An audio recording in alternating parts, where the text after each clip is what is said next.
Hey guys, Dan Lucchesi here with the Lucchesi Property Group. I hope everyone is doing well. And it is October, so we are gonna do our monthly update for the newsletter and go over September's data. So this month I'm gonna hit a couple of the same market points that we like to touch on each month, just to keep you guys posted. And then we're really gonna dive deep into one particular point on this, because I think it's important to see this month. It's the big 800-pound gorilla in the room for my perspective. And then also we're going to share a real quick update here at the end, so stay tuned to the end of the video for that. All right, so on your screen you'll see this slide showing the median days to pending.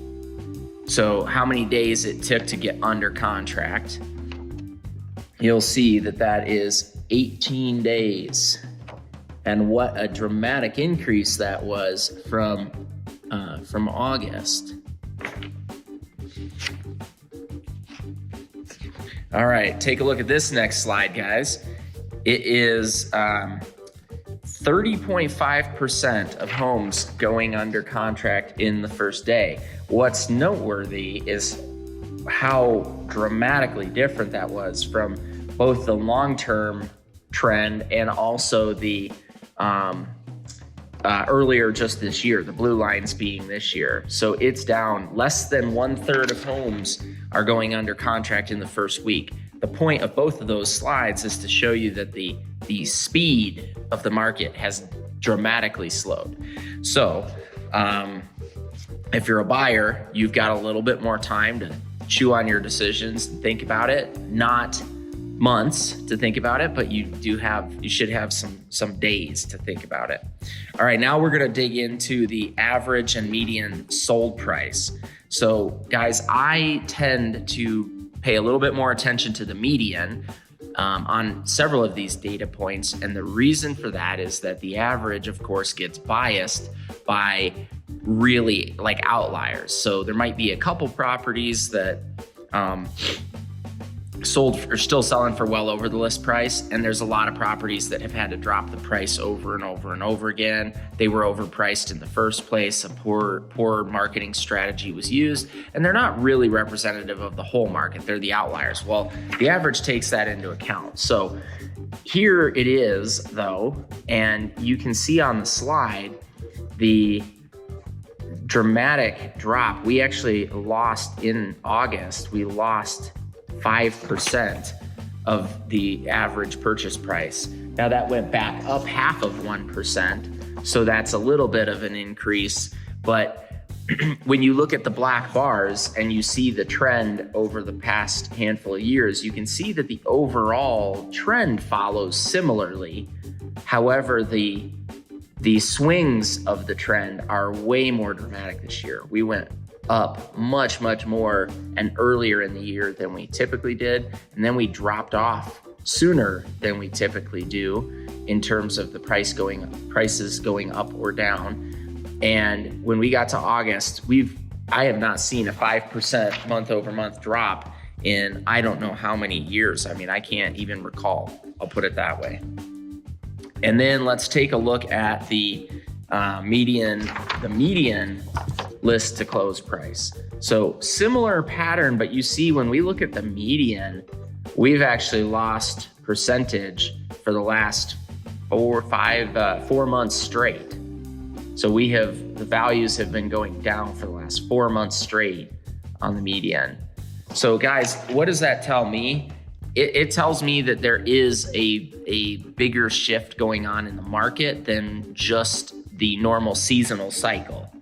It is following the normal seasonal cycle, but again, the amplitude of the changes are much greater. So, I think over the next handful of months and into next year, we're probably going to see prices continue to kind of go down, or if it follows the historical trend, kind of stabilize for the rest of the year. It might bump up or down a little bit from month to month.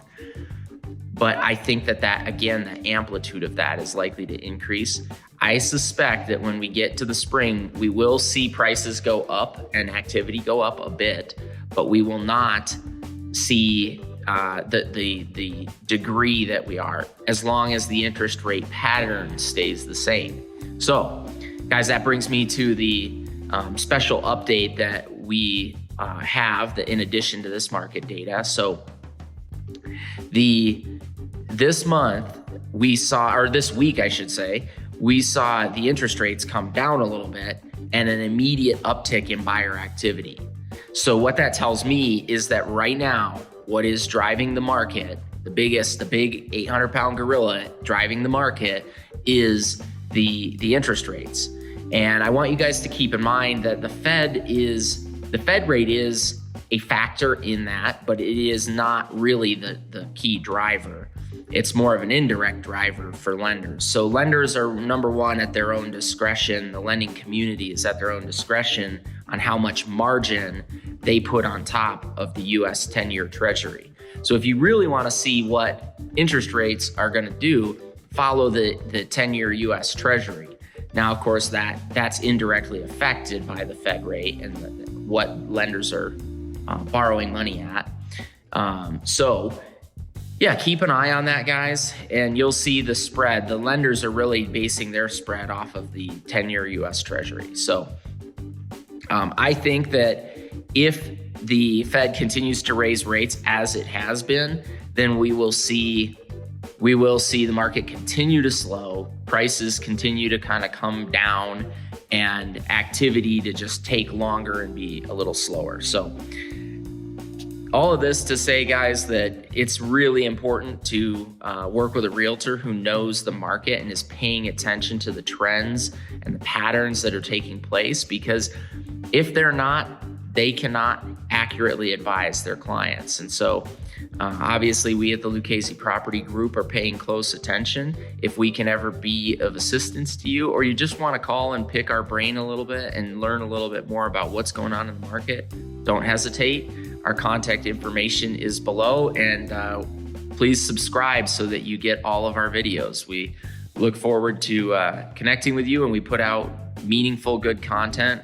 We try not to be kitschy or spammy with stuff. So we believe in the content we're putting out. Subscribe so that you can keep tuned with what's really going on in the market.